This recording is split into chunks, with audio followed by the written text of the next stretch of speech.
كل أحد مات سيبعث، وكل من سيبعث سيلقى الله، فأعظم الخلق فرحا بالله أعظمهم له طاعة في الدنيا.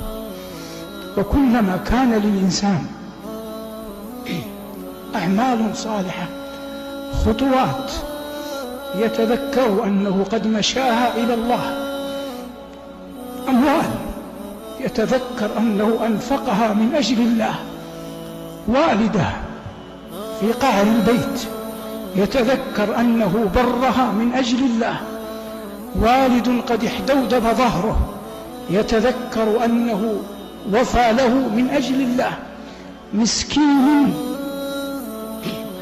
وارى سوءته وأطعمه من أجل الله، غضبة غضبها ثم سكت وتنازل عن حقه من أجل الله، ساعة من الليل قامها لا يرغب فيها أحد ووقف بين يدي الله من أجل الله، لبس إحرامه وطاف بالبيت وسعى بين الصفا والمروة لا يرجو إلا الله، وغير ذلك من أعمال صالحة فعلها قام بها من أجل الله، هذا ينتظر يوم البعث يفرح بلقاء الله. أما عياذا بالله من لم يكن منه إلا الزنا والكفر والفجور والرد والبعد عن المساجد والنأي بالنفس عن مواطن التقوى والإعراض عن تلاوة القرآن، فهذا لا يجد في نفسه باعثا أنه يحب الله. والنبي صلى الله عليه وسلم يقول: من أحب لقاء الله أحب الله لقاءه. اللهم ارزقنا أعمالا تعين على أن نحب لقاءك. وإن من أعظم العباد حرمانا من لم يفرح يوم يلقى الله. وقد جاء في الأحاديث الصحيحة أن النبي صلى الله عليه وسلم قال: للصائم فرحتان، فرحة عند فطره وفرحة حين يلقى ربه.